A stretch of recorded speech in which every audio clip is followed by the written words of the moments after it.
I'm Vin. I'm Sori. That's Harry. Chip. Who's Chip? Chip's here.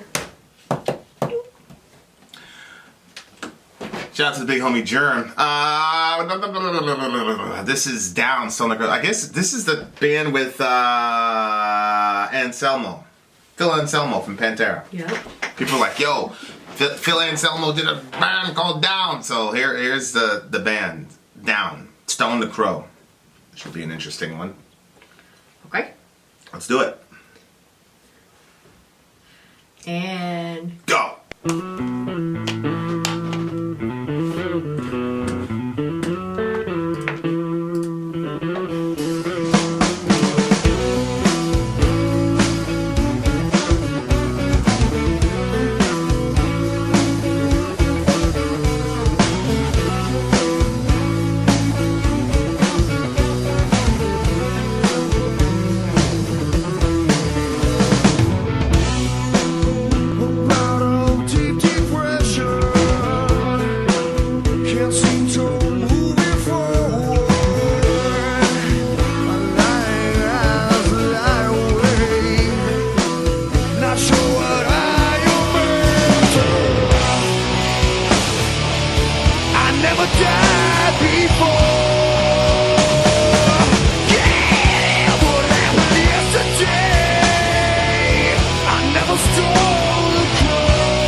like that.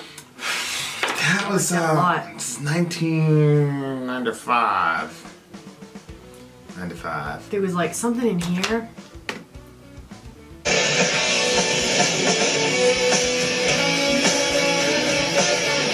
I like what the music's doing. What is that? What type of music is that?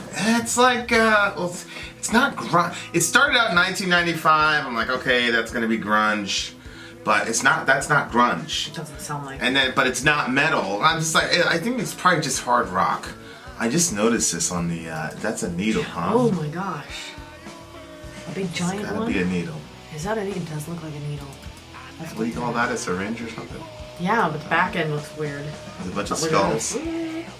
A bunch of skulls and shit. Skeletons. Oh, Yeah. right. Well, that's not good. Which he has a history of. Using? Yeah, Phil. Yeah. Yeah. Anselmo? Anselmo. Anselmo. I'm actually trying to set up an interview with him. So, any of we you did? feel, I'm trying, because it's the whole, is he racist, blah, blah, blah bullshit. Oh. I think it would be a Wait, good, I think I good got this conversation. confused. I thought that this was somebody from Pantera. It is. That's the singer from Pantera. So he's survived. I But didn't he's think in he was another still band. alive. I know, Everybody went, so I Pantera's thought dead. everybody went. No, the guitarist, my The favorite. singer's still alive? Right. My favorite guitarist is still alive. It died. My second favorite guitarist from Head. Dimebag. Mm-hmm. The guy that basically his guitar talks. He died. He's the one that got killed. And then Vinnie Paul, who's a drummer, he died. Yeah.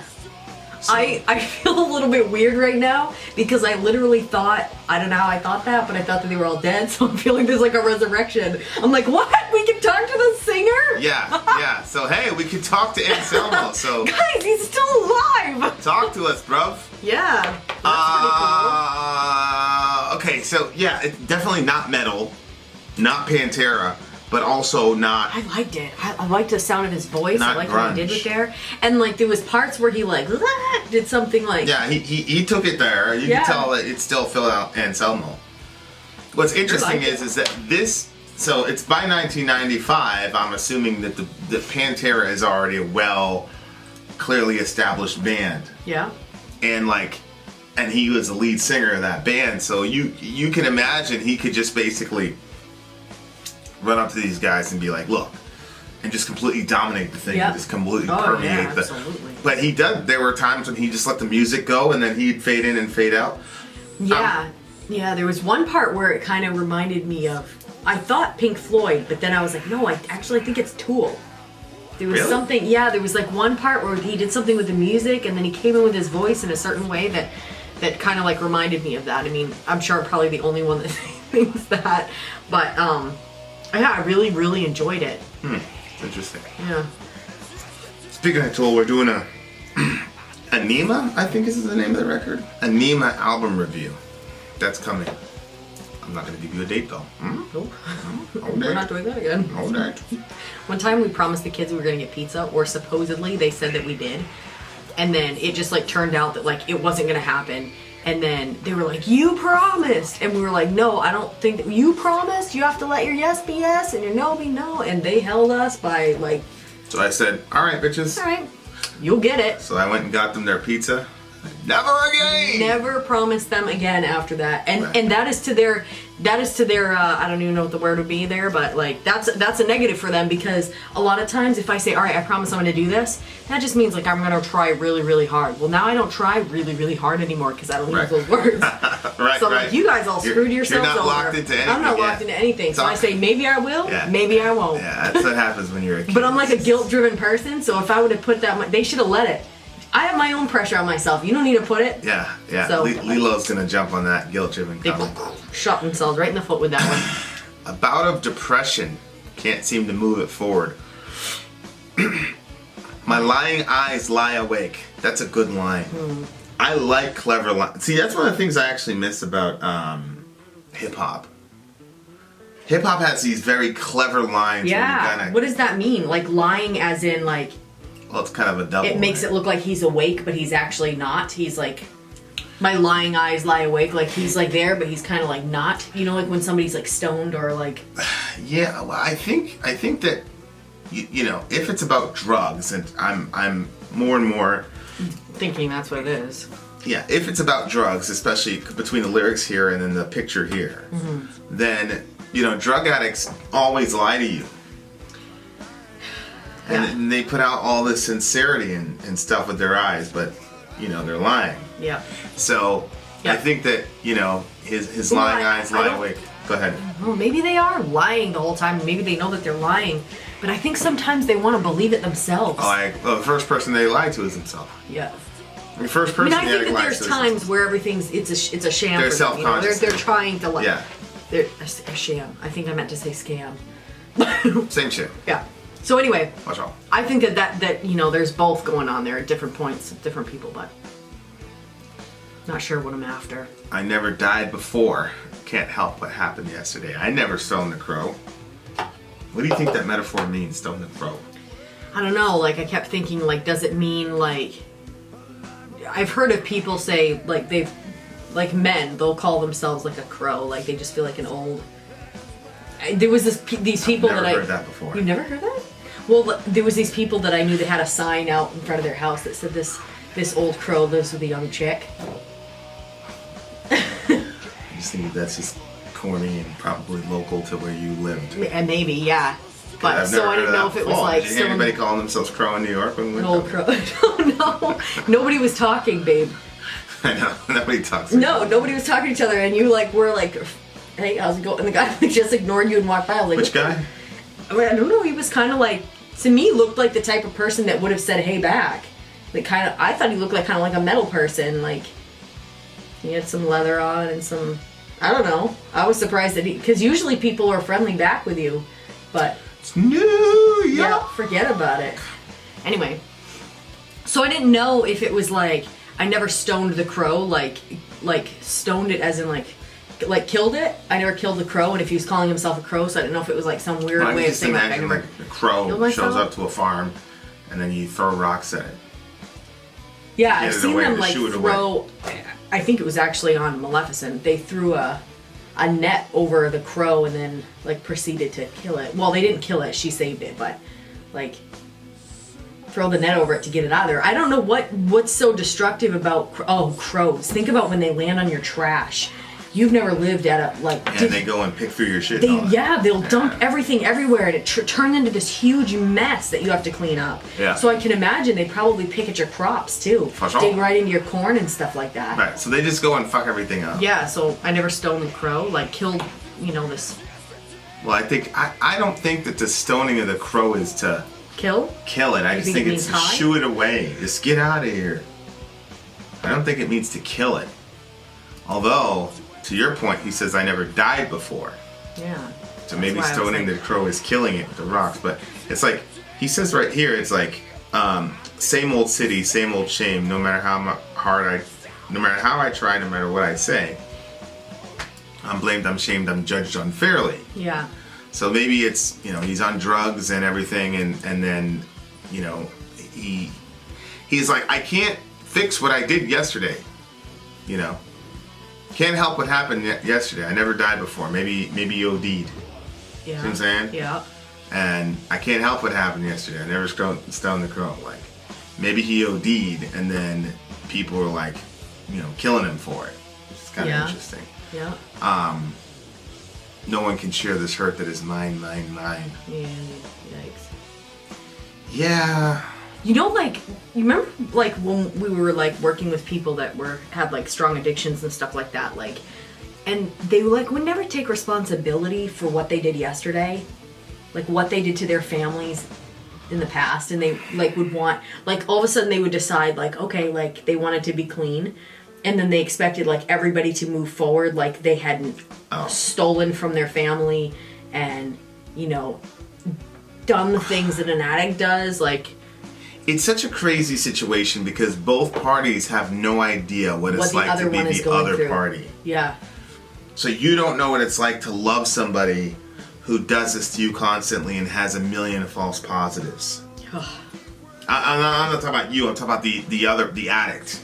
Right. He has no idea. Right. Whereas the addict, the person loving the addict doesn't know what it's like to be the person with the false positives and to want to quit. Yeah.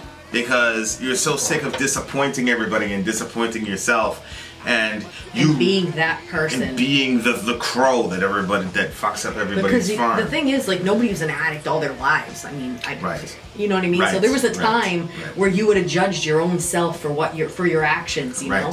And so, like, that version of you, like sometimes the young version of me has judged the older version of me, like sometimes, like, with my insecurities and stuff, like, the younger version of me was like, why do people get so insecure about stuff? Like, you are who you are, you're married to who you're married to, and, you know, like, just go on with life, and, like, you know what I mean? Like, instead of letting certain things bother you or whatever.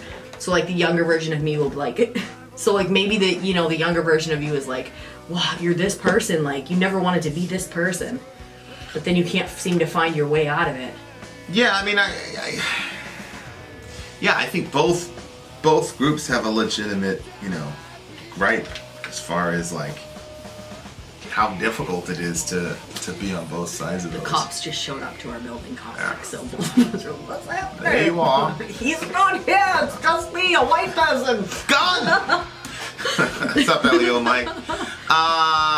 Same old city, same old shame. Yeah, I think it's just, you know, he's from a city, you know, maybe a small city, everybody knows everybody, and you know, once you get pegged as one of those people, that's it. It doesn't matter how hard he tries or whatever. So, like, I'm constantly, like, something goes wrong, they're probably like, oh, it's probably that guy. Well, yeah, but, you know, I'm constantly going back and forth between being like, oh, poor you. Mm-hmm. You know, you've probably stolen from everybody in that city, while at the same time saying, well, shit, that's a guy that needs everybody to come together and help him. Right. And, you know, everybody has their, you know, I just think everybody reaches their terminus to what they can handle. On both sides. And I just think that it's hard, and I think that, you know. Sometimes, though, people reaching their terminus is what helps the other group get fixed. Yeah, it seemed like in that area down there, downtown, like the entire city had reached its terminus with all those people down there. Yeah. And nobody was getting fixed. Yeah, oh yeah. You know what I mean? The cops included. The cops, yeah. You know, everybody. Well, not all of them. There was that one cop that was really nice. It was really good to them. Yeah. There was, and, like, do you remember that time, like, that there was that, the homeless guy, and he would, like, there was, like, a vent, there was, like, a very, yeah, it was warm, because it was by the bread shop. The bread shop, yeah, and there was, like, heat that was, like, coming out, and it was moist heat, so, like, I don't think that it would actually, like, keep you warm, you know, like, it would moisten you, and then it would actually be negative, yeah. Worse for you, he could have died out there. Yeah, so he was, like, see, it wasn't a bitter cold night that night, though, like, it was tolerable, you know, and he was out by that vent sleeping and stuff, and, like, the cop's not supposed to let him be there. You know, and, like, we went out there and, like, we, you know, prayed over him while he was sleeping. And, we tried to wake him up. He wasn't waking up. We left him some bread and stuff for when he would wake up and stuff. And then the cop came by and, like, but the cop, he just left, he let him be there. He watched us. He said, what are you guys doing? Yeah. Like, well, yeah. You know, but. So now I've died before it feels as bad as yesterday. So, like, he's just in this cycle of. So, like, now I've died before. Before he was saying I never died before, and now at the end he's saying now I've died before. Maybe it's that progression. It's like that maybe he OD'd, or maybe he was so high and he just passed out. You know, it's like dying. Then why is he saying I never stoned the crow? Well, maybe stoning the crow is like pushing away somebody who is fucking everything up. Maybe he's saying I've never been the type of person that does that to people, so you guys shouldn't do that to me. Because he's saying you too have died before. At the very, very end, he says you too have died before. I fought as hard as yesterday. I never stoned the crow. So he's saying you've been in this situation like me, so you should be like me and not stone the crow. In this case, he's the crow. I think he's the crow because if you look at the next song, "Pray for the Locust." Mm-hmm. Again, a locust is another pest that fucks up your farm. Yep. You know, but he's saying pray for the locust. So I think he's talking about himself, like he's the crow. So he's saying, I've never done that to other people who've done that, so don't do it to me. Remember there's like that story that's like half and half out about the woman and she gets brought before Jesus because she was an adulteress or something. Oh, yeah. Like everybody's picking up stones ready to stone her and then Jesus says like, whoever has never Without sinned, sin, cast the you know, first stone. throw the first stone. Right. And then, you know, like slowly people keep like dropping their stones because they're like The oldest to the youngest, yeah. I mean, it says that Jesus like bent over and wrote in the sand, and like there's like theories like maybe he was like writing out people's sins. Yeah. People are like, you know what, fuck it. Before he says what I did, I'm just throw this own guy and get out of here. You know, especially if it's something that's like, Yeah. oh, you're Especially the if it was only Madonna. guy. Yeah, you're the only guy in town that could have been accused of that. Yeah. But anyway, so yeah, It was so you like, who stole from me, you son of a bitch. yeah. So like, I don't know, like if there's any, you know, I never stoned the crow. I shouldn't stone the crow. Yeah, throwing stones is Never stone the crow. Yeah, like throwing stones, you know. Yeah. It's about judging other people instead of helping them. And I just think that each side, it's very simplistic. From the side of the supporter, it's like, stop fucking being like that. We won't judge you. You know, the side of the person, it's like, well, how do you think I'm going to escape from this? You think I like being in this situation? Right. He's saying I fought as hard as yesterday. That's a heartbreaking line, man. That's a really, you know, I just think about, because we've, you know, you remember like Bastion and all those guys, like, and they would do so good, and then you'd see them, their eyes are all glassy, and it's just completely gut wrenching, and you're like, man. Yeah, because we saw him, and he, like you said, like he was beautiful. all, He's doing really good. He was all, you know, wrecked, and day in, day out, we saw him wrecked, and then like he decided, you know, he was gonna make good for himself, and then like he started getting the help, and he cleaned up, and he, like his eyes, like you said, they cleared, and he was like, he looked so happy, and you know, but then, you know, people are evil as hell with the way that they deal with those addicts. So they see this guy friggin' clean, and then they meet up with them, and they say, hey, let me give you some free stuff, you know? Yeah. And he's like, oh no, you know, but it's like he was trying so hard to like not, it's free. Like you've had to pay for this shit all the time, and now all of a sudden they're giving it to you for free. Oh, maybe I'll just do this, and I'll just do the one, and I've been able to quit, so I'm gonna do this one, suck back in. Right back in. Yeah, that... Evil as hell. I literally... I can't imagine things more evil than that. I know. Some of them were like, I gotta get from the library back home, and I'm so scared because I know I gotta cross that corner. I'm so scared. And the thing is, like, you want to be like, well, let me go with you so that way you don't. But the facts are, you can't babysit them all the time. You're gonna run into it somewhere else. It's gonna be another opportunity. And those guys to keep making those choices. And those guys who make those sales, you know, they're good capitalists. They know to back up when you're around, and then and then stop as soon as you leave. Yeah. So it's like, oh, the library isn't the problem now. Now it's from the library to the park. You know, it's like, I don't know. They're like, never smoke what you sell. It's a really they don't get into it. Yeah, it's a really difficult. Because I imagine that line right there. Can you imagine one of our kids saying that? I fought as hard as yesterday. Oh my gosh. That's it's heartbreaking. They're like, it's always like, oh, you're helping these people, and then you think like, now you have your own kids. It's like, man, what would you do if that was your kid that was dealing with that? You know. Yeah. So it's tough. It's difficult, and you know, my ticker always kind of like goes to the when you hear somebody say that, it just takes your heart. You know, it's like, all right, well, let's try again. You know, but. But it's cool, you know, we've got people dealing with various addictions in the village, and you know. Oh yeah, that other guy checked in. He's like, I'm still not smoking. Yeah. He's like, literally, the thought of it made me feel sick to my stomach. It's really good. Just keep praying for him. Yeah. And he's an atheist too, isn't he? I think so. Shout out to the big homie. Hopefully the God that doesn't exist. I don't know. I don't know if he is an atheist. I mean, his name seems like it might have been, but I'm not sure. I've been telling him that I'm praying for him. He's a beautiful brother, though. He's not like, stop talking to the unicorns, you idiot. Right. Don't watch him. He's a beautiful brother. But anyway, if you're struggling with any sort of addiction or anything like that you can't seem to overcome and all that, just, you know, keep going. Yeah, it was cool too because Claus he sent me another, another like prayer that he writes out. Yeah. And he like prayed for all these different things, and he prayed for our criminal, and prayed for, it was really cool. Prayed for the relationship, because I asked him like to pray for that, and then he also prayed for the villagers that were trying to get out of different substance abuses and stuff like that. It was really there's cool people in like really difficult situations in our crew, and it's it's good to, it doesn't, whatever you believe, it's always better to have a support system of people that can, will talk to you and you can give updates to, and will celebrate with you, and who will encourage you to get up, because you guys know we'll love you unconditionally regardless. But it is cool to see people, getting at it and all that good jazz. So just putting that out there, just keep it up. We're proud of you for sure. What do you give the song?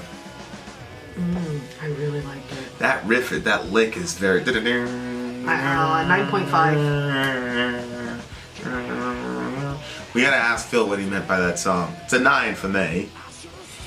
I wanna know what he knows about that song. Vin out! Sori out. Gone!